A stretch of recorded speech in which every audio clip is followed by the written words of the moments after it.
I hope you guys aren't sick of me yet. Here we are, the debut of the yet to be officially named process show at awesemo.com. I assume you know me by now, but if not, underneath my picture, you will see my Twitter handle, which is just my name, at Josh Engelman. And I am joined for the first time ever, Mr. Shit My Money DFS. Adam, what's going on, man? How's it going? Excited to finally be doing a show with you. It feels like it's been a little bit getting into it, but excited to get going. Yeah, it's the behind the scenes stuff over the past week and trying to organize getting everybody back on the air has been more work than I've done in a really long time. And I can imagine just the logistics of it being a nightmare. I'll tell you what, my previous employer would have really loved my dedication if I showed that sort of dedication at that job. But unfortunately, that was Yeah. not daily fantasy sports. Yeah, no, I joke a lot about like how previous jobs I've had would love me if I was willing to work as hard at those as I am at this. Yeah, the chances of me putting in like 12 hours worth of work at my old job would have needed like 3 full work days. Yeah, Whereas now it's absolutely. just like, what else am I going to do? I was going to look at this regardless. I was going to look at DFS at the previous job. Right. Yeah, exactly. So this is going to be a relatively free form show on a day-to-day basis. We're going to be doing this Monday through Friday. On days where you are not writing the deep dive, I will be on here with Lofty. And days when Lofty is writing the deep dive, it'll be you and I. So today is the first time that we're jumping off and diving into this. We're going to talk about the things we do for DFS. In this case, baseball, which is the primary look. But as sports change and as we move into football or basketball, we'll have relatively open discussions. For people that are familiar with me, I'm a relatively open book. I share everything that I'm doing, and people have been seeing it for a while. But this will be the first time on the Awesemo channel that we're getting more perspectives and a deeper look into play style and the way that people approach things. So I think people are really looking forward to this. Yeah, I think it should be really helpful just because, I mean, later on in the day, you get us talking about the guys that we like and, maybe alluding to why we like them. But I think this will kind of open the door to seeing what we're looking at. And maybe if you're looking to incorporate stuff into your process that, how to get better. Yeah, I am definitely looking to add things that I've probably been ignoring. And I know that those things are going to be things that you ultimately end up being passionate about. So I know I'm going to get swayed for something, and I know that I'm going to end up having to put in 10 hours updating the sheet and rolling it into my model. So I'm kind of pumped. Yeah, I think it should be fun. Whenever you get guys with different processes, I think it makes for a really good, conversation. I'm pumped. I'm really pumped. It's the first time we're actually taking a look at how we get there. So in the show with Jake earlier this morning, I talked about someone that I think you were a big fan of, at least in his last start, Michael Kopech. Are you there Yeah, today? I don't think so. So I was talking to Lofty a couple minutes ago. I'm excited to see like where I end up on him because as I mentioned it on Twitter, I'm mostly just playing FanDuel today, Okay. and he's actually reasonably priced over there at 7,600. It's obviously an absolutely stacked slate at pitcher, so I think it'll still be tough to get there. I completely buy into his upside. I mean, the fastball is an absolutely ridiculous pitch for him. It's been his best pitch throughout the minors.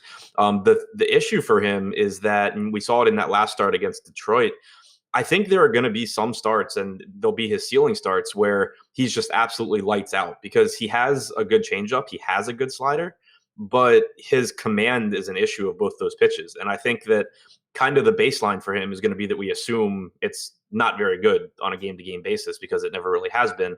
And it's still something he's working on, but he's still going to have those starts where he goes out there, commands his slider, commands his changeup, and he's, virtually unhittable. So I think he's interesting where he's cheap on FanDuel. On DraftKings at 9,100, I don't really see a way to do it. But obviously the matchup sucks.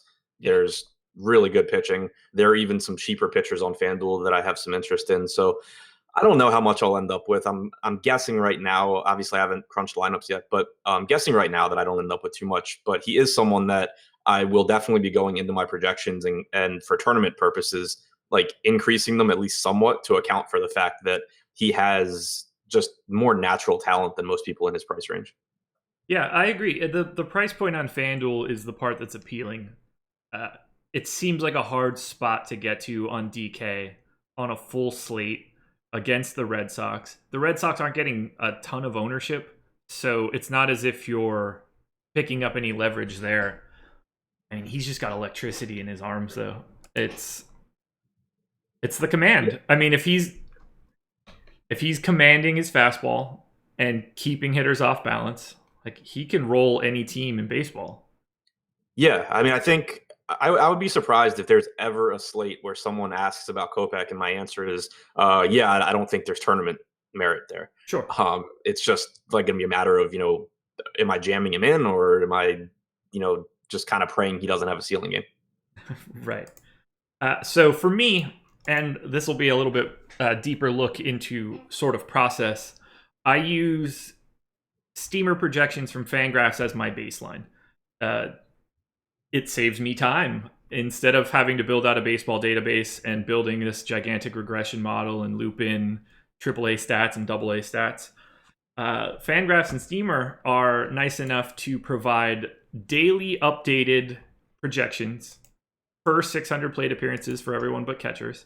You go to the projections tab on Fangraphs, there's an updated in-season projections section. And I don't know why this is, but I love it. Steamer in particular will rebalance everybody to a 600 plate appearance projection. So it's as if the season is starting today and you get these giant raw totals. I used to struggle with using Steamer and Zips because they do their updated projections or rest of season projections. And as you would get into late August, early September, those samples start shrinking and they're projecting guys for like 25 more plate appearances for the rest of the season. So it played with the ratios of, home runs per plate appearance and stuff. So when they put these Steamer 600s out, I update this almost daily. They don't change that often. They're going to be incremental from a day-to-day basis. But this is what I use to start my baseline. And it gives me everything I need from a pitcher standpoint and a batter standpoint. And they project everybody all the way through the minors. So if we have somebody coming up, even specifically like Kopech 2-3 weeks ago, I had a baseline from Steamer's projections of where I thought he would be in the majors. And that translated line was a guy that can be super high upside with strikeouts and, a guy with a 5 walk rate potentially. So that's how I get to all of my projections on a daily basis. That's my baseline. I break out everything in terms of component rates for singles, doubles, triples, homers, basically all of the fantasy stats. And that is my core for massaging all of the data throughout the rest of it. I'm sharing the sheet right now. I'm not sharing my screen with you, actually. Let me do that quickly. So you can see at least what I'm seeing, not on a delay. It's just column upon column upon column of ridiculous nonsense. But the beginning of the sheet is just baseline Steamer stuff with generic park factors from Fangraphs as well. If you want to get into this sort of stuff, everybody, Fangraphs, incredible resource. You can't get much more free data than Fangraphs. And if Fangraphs doesn't tickle your fancy, check out Baseball Reference or Jake Hari's Baseball Savant website. Yeah, love Baseball Savant and Fangraphs, obviously. So when I think Kopech just continues to be a really good example here. When he came up for his first start, but what's your sort of process to projecting someone coming up and debuting? Yeah, so with him, I actually dug in a little bit deeper just because there had been so much talk. I mean, he obviously is the White Sox top pitching prospect, and there was talk about him coming up in May, and then it obviously got pushed back to, towards the end of the season. But if you kind of followed him, you knew that the White Sox had basically said, whenever this guy learns how to throw strikes is when we'll call him up, but we're not going to call him up before then and, basically let him get killed in the majors. So when they called him up, and I saw tweets alluding to it as well, I went back and looked, and in his recent starts, like basically I think it was his last 10 going back to the end of June maybe, he really hadn't been walking guys. I think he had given up like 2 walks over his last like 5 starts or something. Yeah, that's And exactly right. Good so call. and so that made me at least, and again, I'm a tournament player, so I'm not as concerned with median projections or median outcomes as I am with, a range of outcomes, and kind of more importantly, how much ceiling can I get from someone. So seeing that he had stopped walking guys and kind of logically putting that together with the idea that the White Sox were going to force him to prove that he could stop walking guys before they called him up, I was willing to kind of downgrade his walks. Like, because if you look at projections, obviously he's been a high walk guy his entire time in the minors, so they're going to have it really high. But I was kind of willing for tournaments to cut back on the walks a little bit, leave the strikeouts, where they were up over like 31%, and then kind of just treat him as an ace that isn't going to be overly consistent. But so basically, when guys come up, when pitchers come up, I just try and figure out how much ceiling I think they have. If they're a guy that was giving up a lot of contact in the minors, that generally really scares me in the majors because Yeah, it's not something that gets better. absolutely. But for someone like Kopech, I think that the strikeout stuff is going to play in the majors. It's just that guys have better plate discipline. Guys are obviously better hitters. So he's not going to consistently have those 8 to 10 strikeout starts anymore, but that's still going to be there. And so he's someone that I just manually bump in my projections, based on matchup, but also just based on his ceiling, because I think that he's someone who, for tournaments, his median projection is kind of useless to me. No, that's a great point. The perspective of using someone like Kopech in cash and using him in a GPP, very different. Obviously, at least the way that he was projected to come into the majors, you're not super concerned if he is coming in and walking 5 guys in 9, because what you're going for is the fact that he can K 10 in 5 innings. So I like what you're saying there. His setup is perfectly suited for GPPs, even coming in raw. And if you're trying to be in a GPP scenario, you're looking for the guys that can put up that high output. If he's just a guy that's good coming in from AAA with like an 18% K rate, he might be more suited for a cash style, but he's not going to have that same sort of upside that Kopech has. So I think we're on the same page here. You mentioned his recent walk rate in those last few starts in AAA, 2 in his last 5, 4 in his last 7. How much of a sample are you normally looking at for a guy like that? Are you looking back, years, or for a guy that's young like Kopech? Is it really more recency for you? Yeah, I mean, more recency for the young guys, but normally I still would need a good reason to actually factor in what he's done over, 7 starts or whatever. And in his case, it was the fact that the White Sox were insistent that they weren't going to call him up until they saw improvement. So it's hard with minor leaguers, because with major leaguers, like, you have Brooks Baseball, which I use a lot for pitching, Yeah. and you have all these sites where you can actually go in and look and be like, oh, okay, this guy's throwing this pitch more, he's throwing it less, he's throwing it from a different release point, whatever. In the minors, you're kind of just guessing. Is this just noise? Did he make an adjustment? So with Kopech, just because there was so much talk about him needing to improve that, I kind of assumed he had made some kind of an adjustment, and that the White Sox, believed in it, and that's why they were bringing him up. So in his specific case, I was willing to weight those recent starts more than his track record. But in general, when a guy comes up, obviously I'll look at their whole body of work in the minors, and then also kind of just look at year-to-year trends. I mean, while his walk rate this year is still really high, he has at least been trending in the right direction, going from A ball to AA to AAA. Each year subsequently, his walk percentage has gone down, even though the competition's gotten tougher. So I still don't treat him as the massive walk guy that he was 2 years ago. I treat him more as a guy that just doesn't have good control now. I like that. I think we're really on the same page here. I was hoping that we just vehemently disagreed, but we don't. We're on the same I'm page. sure we'll get this off. Oh, for sure. You mentioned Brooks Baseball. I hopped to it quickly. Incredible resource for doing big time deep dives into hitters and pitchers. There's just so much information here. And you can get yourself very overloaded on this stuff. But I hopped over to Copic. Just 97.8 mile an hour fastball on average. Whew, it's Yeah, just gas. the fastball's nasty. I actually had looked, and it's one of the reasons I fell in love with him so quick after that like 2 inning start against Minnesota. I went back and looked, and if you go to Baseball Prospectus, you can look at leaderboards there Mhm. and look at pitch movements and pitch velocities and stuff. But when I looked at Kopech on Brooks Baseball, I noticed like how much arm side run he has on his fastball and how much vertical movement in addition to the velocity. And it was like, man, I normally don't see four seam fastballs that look like this. And so I pulled up Baseball Prospectus and was just kind of I sorted by like horizontal movement and was just trying to find guys around him that had similar movement but also threw 97, 98. And it was pretty much like him, Justin Verlander, and then to a lesser extent Zach Wheeler. Yeah, And that was like, rare air. yeah. Which is good for the White Sox. I think it's probably a good thing that they didn't bring him up early. They've already got enough guys that get bludgeoned in that staff. So no need to make him be sad watching Giolito, Shields, and Ronaldo Lopez get touched up on a day-to-day basis. I've been rallying really hard against White Sox pitchers since, well, April 1st probably.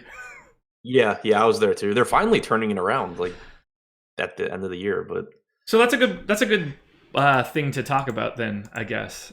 With me using Steamer as a baseline, um, sample size becomes a thing where if Shields and Ronaldo Lopez and Luke Giolito do seem to be making wholesale changes over a few starts, I'm basically never going to get that into my data. It's at least as it's currently constituted. They have way too many samples. I mean, I know just from knowing who does the projections. I mean, there's minor league data all the way back. It's years and years of statistics. They're all obviously regressed, but I think that's probably a bit of a hole in my process, is identifying guys that have probably made physical changes to the way that they pitch, whether that's adjusting a grip or adding a pitch, things that don't naturally get into a regress projection quickly. And I think that we had a little bit of a talk about this. Was it Kopech? No, it wouldn't have been Kopech. Day one of being in the Slack, I mentioned that that's the sort of stuff that I probably was missing. I think it was Alex Cobb, but I could be wrong. Was it Cobb? That sounds Might right. have been. Because Cobb is somebody that I would just be like, yeah, he sucks. So Yeah. it stands to reason that Cobb could have been the person that we were talking about.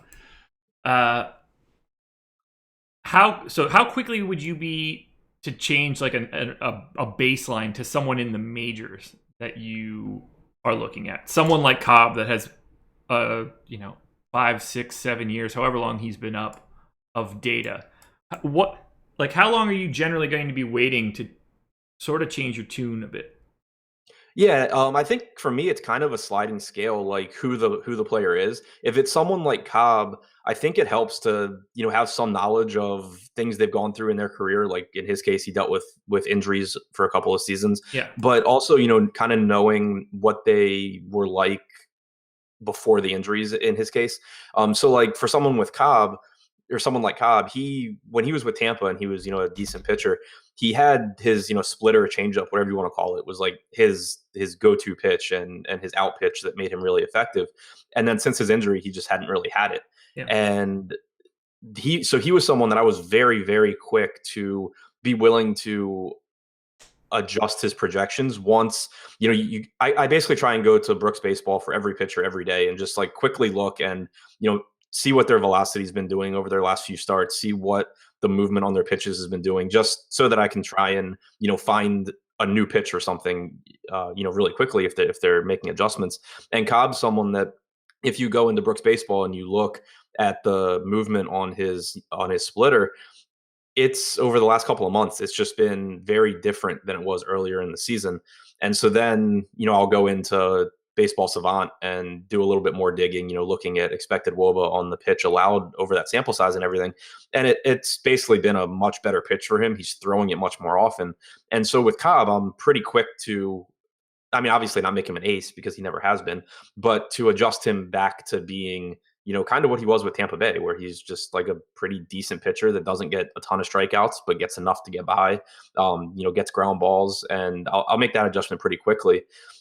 Same for like Lucas Giolito, I guess, is a good example. He's obviously been just absolutely awful for most of his time with the White Sox, but he was a top pitching prospect. I mean, he was the prized piece of the Adam Eaton trade. Like, the pedigree's there for him. And if you pay attention to him at the beginning of the year, he was throwing like 91, 92 miles an hour. And he was someone coming up that, sat in the mid 90s, had a really good fastball. And if you go and look at him on Brooks Baseball, he's just absolutely trending up in fastball velocity, like month over month.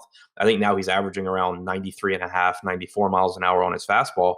And then also, if you go and you look at arm side run on his changeup, you're getting an extra like 3 to 4 inches over the last 2 months compared to what he was getting early in the year.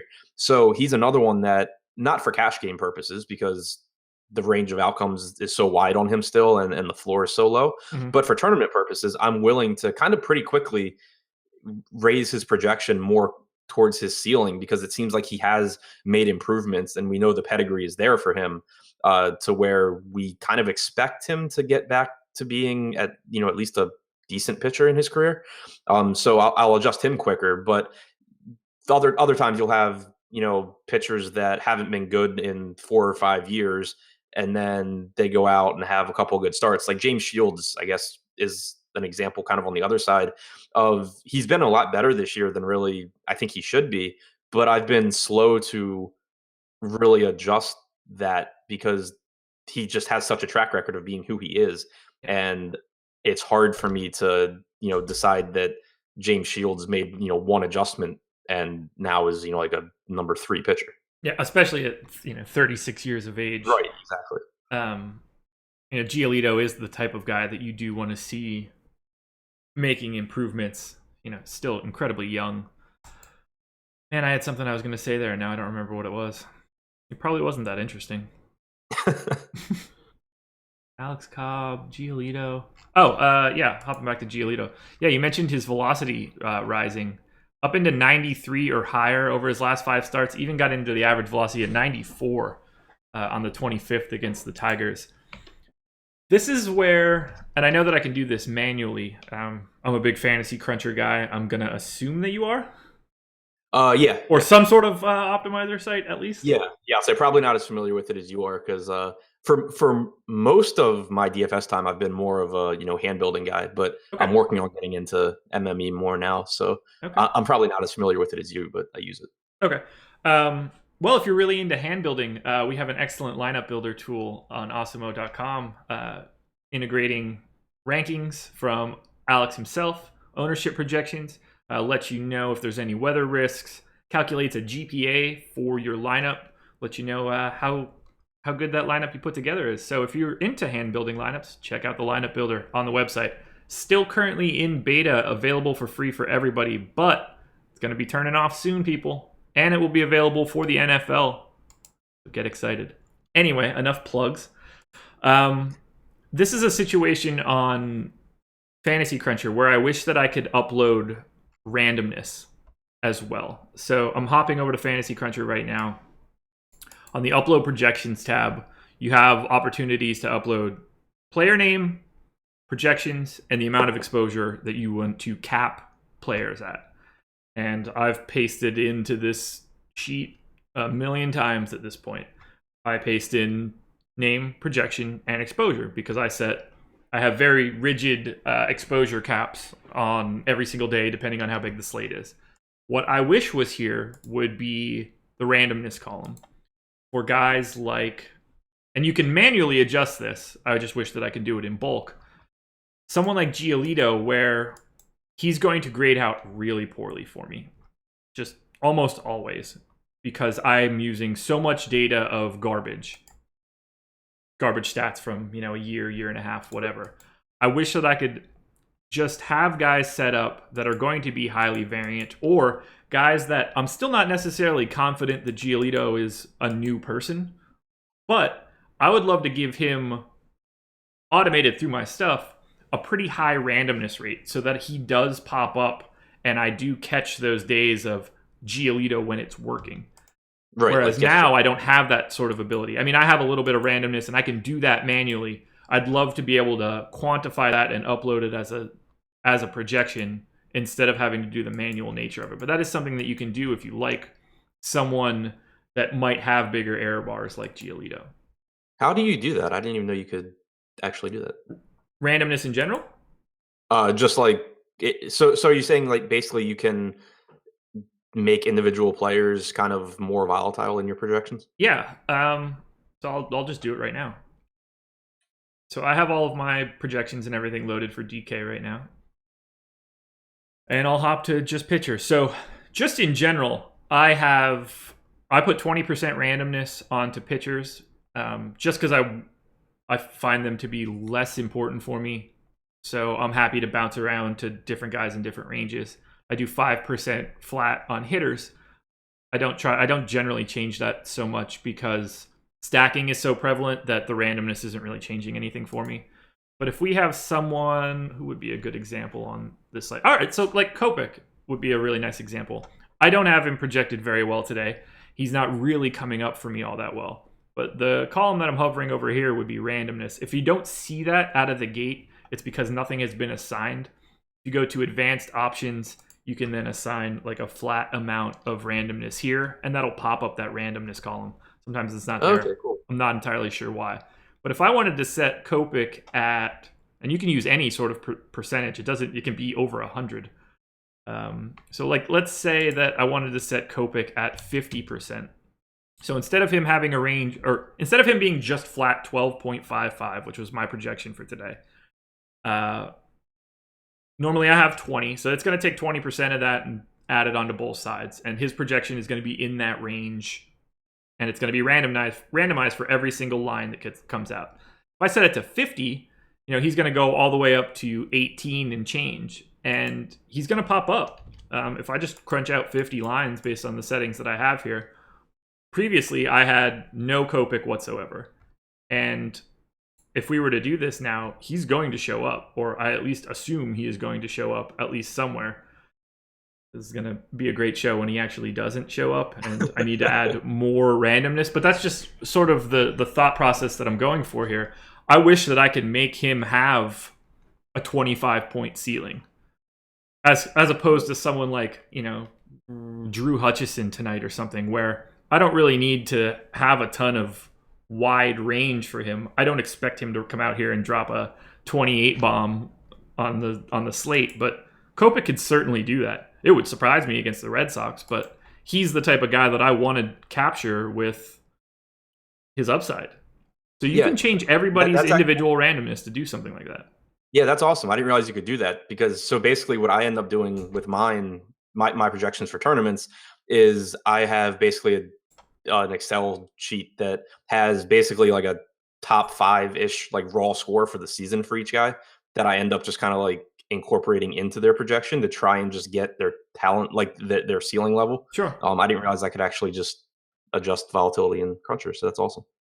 So right now I bumped it to 100 just for argument's sake. So basically that's going to take him from 0 to 25 on every single run. It's going to congregate around his average, but there are going to be times where he puts up that 22, 23, 24 day, and those are the ones that you're trying to get. It's something that I'm probably underutilizing right now. Right, absolutely. And so it would make sense to like have a higher randomness on someone like Kopech and then lower on, like a Senzatella or, like you said, Hutchison. Right. And that's what, Dave, if you happen to be listening to this show, which I doubt you are, put it in there so I can paste in randomness quickly and don't have to do this manually. That's my rant for today. But yeah, so now bumping that to 100, I got 20% Kopech just from him being a guy that can pop up to 25 now. And now I'll get him with Suarez and have him with a Twins Rangers chalk stack. And if I have chalk Twins and chalk Rangers, you best believe that I'd like to have a little bit of Kopech at 0.5% ownership or whatever we're projecting right now. Right, absolutely. So I live in Fantasy Cruncher. If I'm not actually crunching out my lines, I'm in Lineup Rewind, going back and figuring out how I burned through all the money on the previous slate. Oh, that was a good look into Michael Kopech. We should have just called it the Michael Kopech show for today. I think I can, any show I'm on, any day he pitches, I think we can call the Michael Kopech show from now on. All right, let's try to find somebody that we might be disagreeing on and dig into them for today. Is there anybody that you think you're on significantly more than the public today? So where are you at on Severino? Severino is interesting for me. So my personal pitcher cap on DraftKings today is 29%. I won't have anybody any more than that. That's just sort of where I land through all of my research. So I'm going to be relatively close to the field. Right now we're projecting him at 36%. So I'm going to end up being underweight just as a part of my process. But I think he's in an incredible spot. It's a great matchup. If I were a bit more comfortable, he'd be someone that I would be okay with raising a ceiling, an ownership ceiling too. I just try not to do that. I feel like I'm not smarter than my sheet most of the time. So I like Severino quite a bit. You're leading me into this, and I feel like you're going to tell me you don't like him today. I'm kind of pulling stuff on Brooks Baseball on him now. It's just been that I think there are kind of legitimate reasons that he has sucked lately. Okay. Basically having to do with his slider not being as effective as it was earlier in the season. Just not as much movement on the pitch, hasn't been as good, and that has also led, I think, to his fastball not being as effective because hitters don't have to worry as much about the slider. So I'm really torn on what to do because obviously it is a really good spot against Detroit, but at the same time, like there's so much pitching on this slate.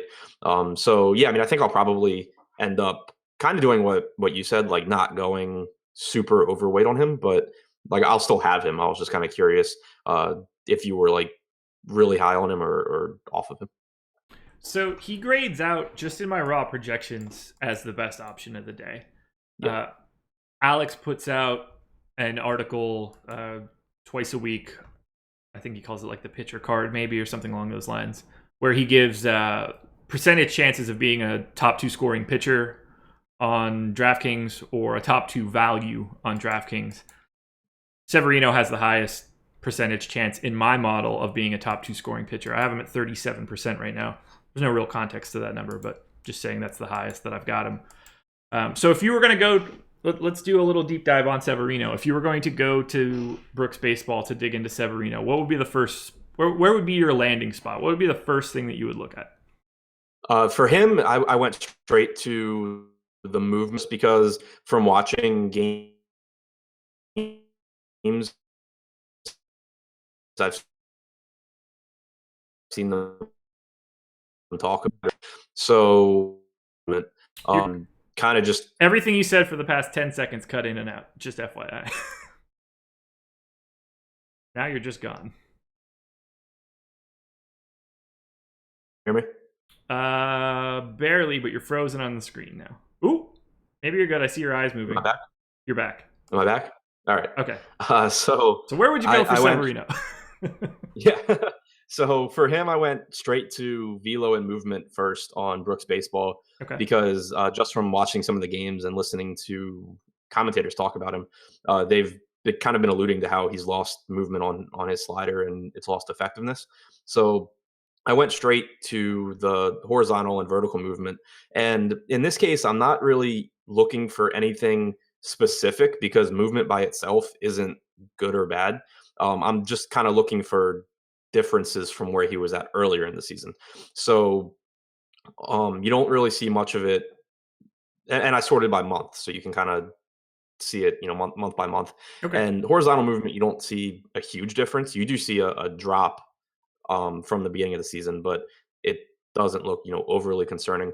But then when you go to the vertical movement, you have him in March and April up at like negative 2.9, 2.6. So getting, a ton of depth on his slider In the month of August, you have it at negative 0.56. So he's basically getting 2 inches less depth on the pitch. It's not dropping under bats as much, and so that would be concerning to me. Um, and so from there, I would end up going. I'd go into Baseball Savant, which I actually don't have open right now. I'd go into Baseball Savant and basically run his xwOBA numbers on his slider from the beginning of the season through the start of August, and then like from August through now to see if if it's kind of been unlucky, if it's actually getting hit harder, and also look at his swinging strike rate because I think obviously that's important when you talk about his go-to put away pitch. So if those things are way down and he really has lost effectiveness on that pitch, then I would downgrade him, especially on a slate like this where you have so many other good pitching options. I think that you can kind of be picky in what you're looking for. So I would lower his projection a bit. Whereas if I go in and his expected WOBA is still great and his swinging strike rate is still great, then I wouldn't be as concerned. No, I like that, and this is the type of thing that I think is the biggest hole in my game. So I'm glad we're talking through it. Just looking at like you said, the change in vertical movement it's very, very visible on that slider. And if you're throwing a flat slider, stands to reason it's probably going to go out of the yard. Very easy pitch to hit when it doesn't slide. Totally unrelated note. In high school, my senior year, baseball team was pretty good. And my buddy hit a home run in a playoff game. And his quote in the newspaper was, "He threw me a slider that didn't slide." just completely put that dude on blast. But yeah, I picture it now. Anytime I see a slider that stays flat, it's just like, oh yeah, the slider that didn't slide. I'm sure he loved reading that quote. Oh yeah, so this other not that it matters. This other team talked a ton, even before like message boards were really popular. This was 2003. They talked a ton of shit online before we played them, and I guess they probably would have been like the favorite going into the game, but they went home. So, sorry, Palmyra. You weren't winning anything that year. Word. Yeah, this is the type of stuff that I definitely want to dig into further. So let's think about it like this. I have Severino projected for,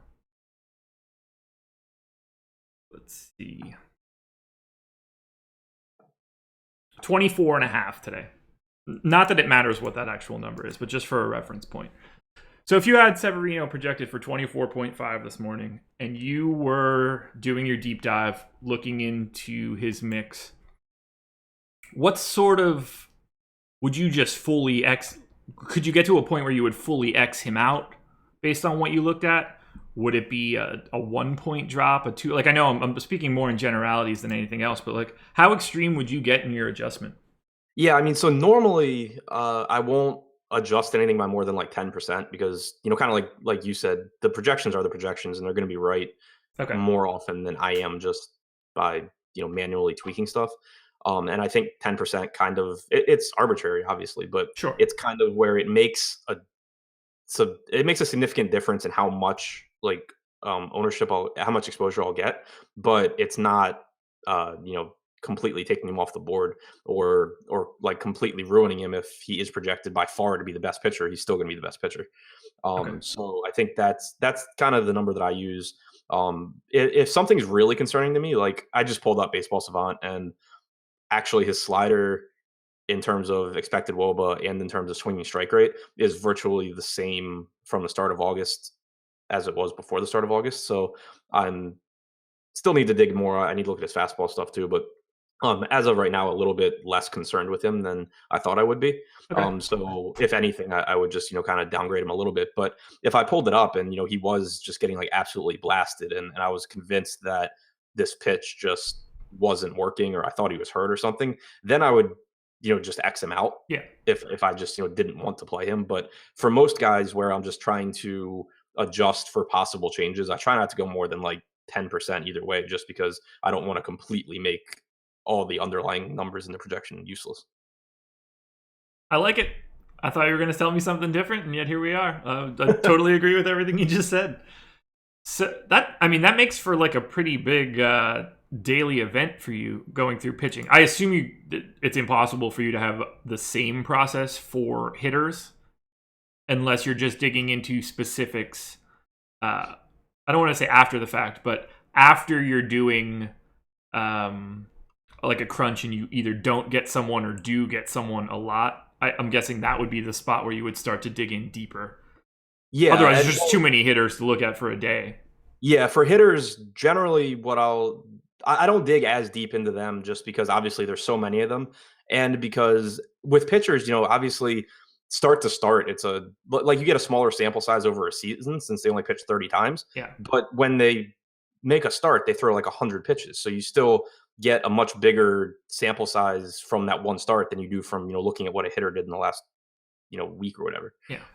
So I don't really dig into hitters like that. What I will do for hitters is I'll go through and just look at, pitch type data and pull up what a pitcher throws and what, how a hitter does against those pitch types. And it's not the end all be all for me, but, kind of the same thing as I was talking about with pitching. If there's a guy where it's just like, okay, I don't see how this pitcher has any sort of path to getting him out easily, I'll bump their projection a bit. Okay. Yeah, I think for hitters, I'd be more likely to really ding someone than I would be to give them any sort of boost. And just because, if you know that somebody has a wrist injury or something, you can generally see injury more than anything else. Right. So I'd be more likely to crush someone for that. I'd have a hard time getting to boosting hitters based on anything recent because you're just going to have a hard time with samples. Right, exactly. Yeah, I mean, just because a guy's hitting the ball hard, that there's still so much noise in that. Yeah, and that's even talking about the pitch type stuff, and that's obviously becoming more prevalent now. It's still something that I think the more context you can get, the better. I mean, just because like you have to keep in mind who you're looking at. If you pull up that this guy crushes right-handed sliders, there's a big difference if that guy's facing Luis Severino or some guy called up from Double-A. Yeah. It's the quality of the pitch matters. So it's still, I think that people, it's good that people are utilizing all the data they can more, but you still have to like keep stuff in context and try and keep in mind who they've faced and who they've actually had the success against that's pushing these numbers. It's a great point. So we've got about 15 minutes or so left. I'm going to hit a couple questions that I saw in the chat. And these are coming in reverse order. So if you asked it early, sorry, you're unfortunate timing for this one. Navast one, TS. I don't know if that's supposed to be spelled backwards or not. I'm guessing it is. Either way, how do you adjust your caps in function of how many lineups you play?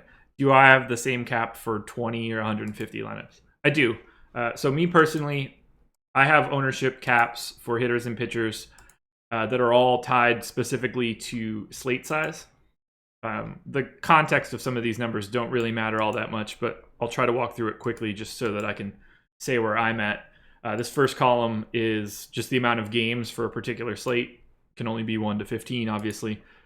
And column N then is going to be, if you wanted to have each team on average, this would be the amount you would want to put into Fantasy Cruncher. So if it was a 10-game slate, you would want, and you wanted every single team once, you would enter in 5% for each stack. You would get a crunch of 20 teams, and you would have every single team once.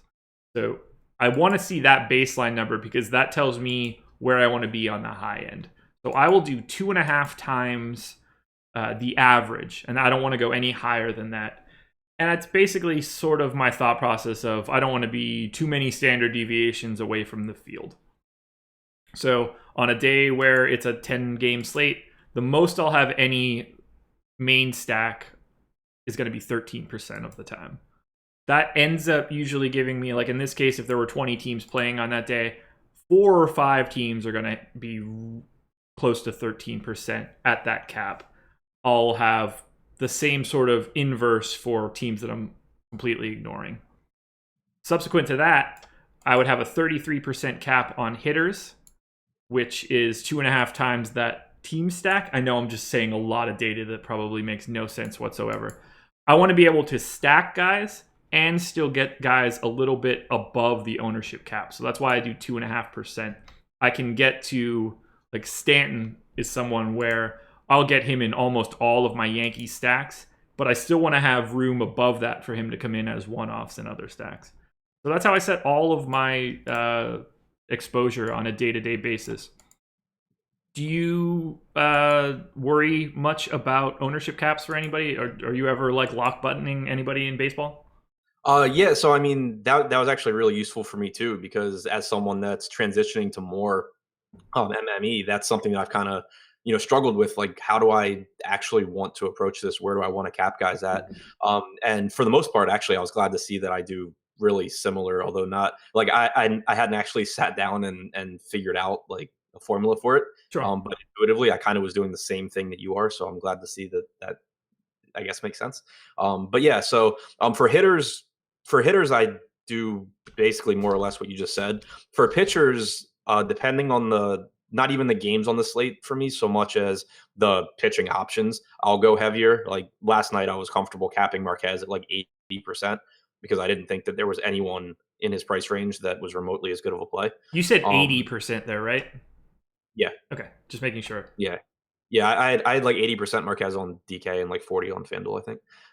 It's But a good night to have him at 80 and 40 yeah, respectively. yeah. Unfortunately, I think I made 200 lineups last night. I had 0 Yankee stacks. Huh, Um, there you go. but yeah. So I mean, pitching, I'll take more of a stand. The pitchers that I don't really feel confident in, I'll cap it 10 to 20%. But if there's a couple of pitchers I really like or pitchers that I think just really stand out in their price range, I have no issue going higher on them just because they're less volatile. Okay.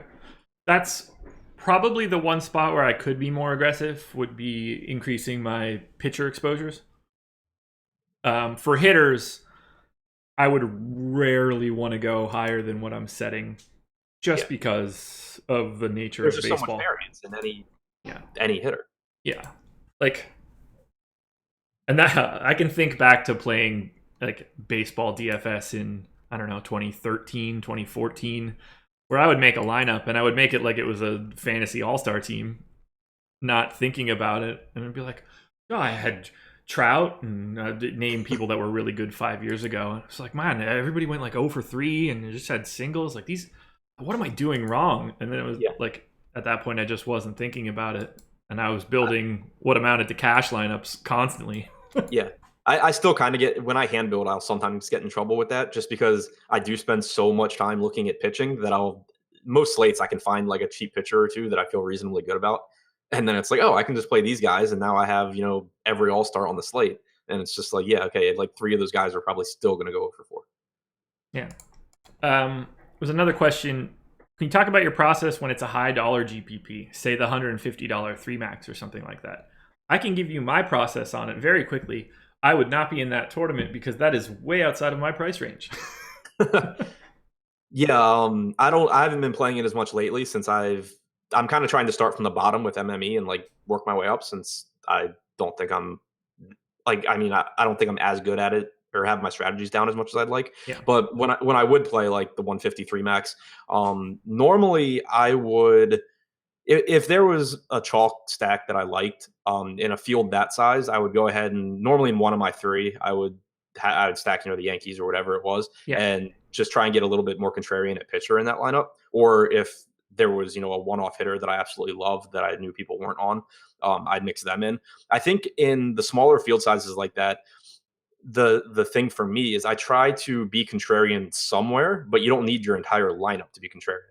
Great point. So I kind of try and look at the slate from like a broader sense. And if I try and figure out, where the chalk pitching is and where the chalk bats are. And if I really like the chalk pitching and I can't find an alternative, then I'm more likely to just take a few off the board stacks and hope one of them hits.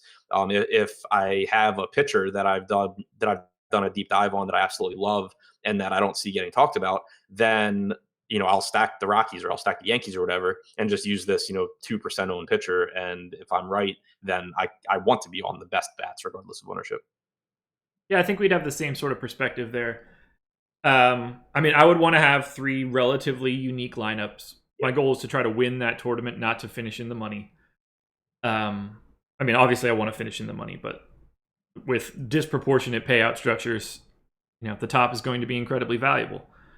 I think that something you mentioned while you were talking about it there was, not trying to be overly contrarian. Like, you don't have to get too contrarian. And I think that's something that people probably miss on pretty regularly. It does not take much to get you to a lineup that is incredibly unique that no one else will have. There are, especially in baseball, where ownership doesn't get crazy, like in the NBA, where you can have guys that are 75, 80% owned because it's a shooting guard at minimum salary that's now going to play 30 minutes. That's a different sort of chalk than you get in baseball. It's a set of probabilities that'll put you on a lineup that is going to be unique. So I don't ever see myself, if it's a full stack, you could get 5 guys that are at 2% owned. That would be a situation where I would want to have a Stanton, a Trout, whoever as my one-offs, because I've already done enough to be incredibly contrarian. Yeah, to me, I kind of try and step back and think about, like, if I'm on, like that 2% owned stack, it's like, if this stack goes off, do I really also want to be playing Eddie Rosario over Mike Trout just because he's lower owned? Right. And you don't need to. I've done this little layout before. I'm going to try to do it again quickly while we're on here before we get off. Starting pitcher, catcher, first, second, third, short, outfield. 1, 2, 3, 4. Okay, so that would be a DK lineup structure. And it's not the perfect way to do this because of the price structure and the amount of money that you could actually spend. Some guys are going to naturally go together. So, like Verlander last night in particular was an obviously natural pairing to Eric Lauer because he was cheap. You're not gonna get a lot of like Verlander plus who else was really expensive yesterday. Anybody, doesn't matter. They're like, oddly enough, I got a lot of Severino and Kluber today, so that's going to be a terrible example. But let's just say you have a relatively chalky lineup and everybody is 20% owned. That's about as chalky as you're going to be able to get on a baseball slate. Change these to percentages so people can actually see this stuff. This was something that I never really realized until probably like a year or two ago in terms of trying to figure out just how chalky I'm going to be. So the odds of someone having this lineup is simply the product of all of these percentages. And if I did that, this is just multiplying all of those 20s together, which, is going to be a very tiny number. In terms of percents, it's a 0.00001% lineup. What you want to do is take 1 divided by that number. And what that shows is, if you have everybody at 20%, what you're looking at really is a 1 in 9 million lineup. Because there's just so many spots and potential players to put here. As weird as it sounds, that's a relative, like, no one else is probably going to have that. Now, stacking in baseball is where it gets a little weird because you're going to generally be bringing in similar players from the same team. If you're stacking, 5 of these guys are going to be, say, Red Sox, and people are going to also have 5-man combos of Red Sox. So it's not a natural 1 in 9 million situation. But just to show you the impact, let's say you wanted to drop off that 20% catcher and go to a catcher that was 5% owned, but someone that you thought should have been owned more. Just by doing that, by switching that to 5%, you go from 1 in 9 million to 1 in 39 million. It really doesn't take much to give you a different line. And if you're playing 150, that's what you don't have to get super crazy everywhere. Yeah, and I think adding on to that point too, and talking when you are playing like those 3 max tournaments and how little you have to do to be contrarian. I'll take like the Yankees last night as an example. If you did want to stack the Yankees, like they were in a great spot. It's something I'd actually mentioned in the article I wrote yesterday. I thought that there were plenty of ways yesterday to stack the Yankees and be contrarian, like Yeah. just using yesterday's slate. Like third base, I think was the deepest position on the slate, and you had a priced up Miguel Andujar who's hitting in the middle of the order, and so many Yankee stacks are going to have him. By simply replacing him with like Nolan Arenado or Justin Turner or whoever, and then stacking 5 different Yankees, like the Yankees as a stack can be popular, and you still are kind of off on your own because you have a different team. Exactly. It's much more marginal than people think it is to get different. You don't need to run out. I mean, if you're trying to win a Millie Maker and there's, however many people end up in there and you need a more unique line, it's a different story. But if you're just in like the table setter or you're playing a 3 max, you don't need to run out 7 guys at 5% or less. You're probably wrong. Right. Exactly. Any other questions before we get out of here? We rolled through an hour. What I would like to say was pretty quickly. Yeah, it flew by for me. The only other, there are probably way more questions in this chat, but I do see one quickly that I'll hit on because it's a pretty easy answer for me. How many uniques do you set? Again, more of an MME question. I've been playing around with the number on DK because I felt like I wasn't getting enough variance in my lines. So it's 3 uniques for me on just about any slate for FanDuel. If you get to like a 2-gamer or a 3-gamer, it's a little bit different just because of the amount of potential bodies. You can only get so unique. But on a day like today, it's 3 for me on FanDuel. I've been experimenting with 4 and 5 on DK, and it's a feature that I'd like to see get put into Fantasy Cruncher, where I'd like to control my uniques more based on hitters or pitchers. I would normally been using 3 uniques as a flat number on DK, but I realized that I could basically have the same lineup and it would get unique at 2 separate pitchers. And I didn't care so much about that because I don't think that pitcher is going to be my problem necessarily. What I would like to do is have more unique hitting lineups with potentially the similar pitchers that I already like. So I wish that I could set uniques based on just the hitting structure. That's just a rant for me right now, neither here nor there. But I've been playing with 4 and 5 to make my DraftKings lineups be a little bit different. I've been significantly more successful in this baseball season on FanDuel than I have been on DraftKings. So I'm trying to reevaluate that process. And that was one of the spots where I thought that I might be able to, plug a hole a little bit. So when you're doing any MMEing, are you playing with your unique setting at all? Yeah, I've been playing around with it, trying to figure out what I like. I had started with just 1, and now I've been doing it at 2. I don't know that I'll go higher than that, just because I kind of like the lineups I've been getting with 2 uniques. But I agree with you also. If I could just like limit it to hitters, I'd be more likely to increase the number. Right. Yeah. Yeah. I feel like I can look at and see that I want basically, 5 or 6 pitchers by all accounts. I'll get stragglers because I'm playing 250 lines, so I'll end up with 1 or 2 of a bunch of guys. But hitters are the places where I really want to, scramble the chairs, so to speak. I know there's do a lot. Oh, go ahead. Sorry. I also do a lot of double stacking, so that's one reason that I keep it at 1 or 2. I just like I hate the thought of having like a Yankees and Rockies double stack, and then because of my uniques, like I just have players I don't want in like the second and third version. Sure. No, that makes total sense. Like everybody's going to have a different spot there too. The way that your projections come out will affect whether you need more or less uniques. If you're using randomness, that's another situation where if you're bumping randomness, you don't necessarily need as high of a unique number because the randomness will sort of take care of that. So it's a balancing act. That's why I highly recommend going into the lineup rewind feature on Fantasy Cruncher. You don't even have to have a membership to Fantasy Cruncher to use it.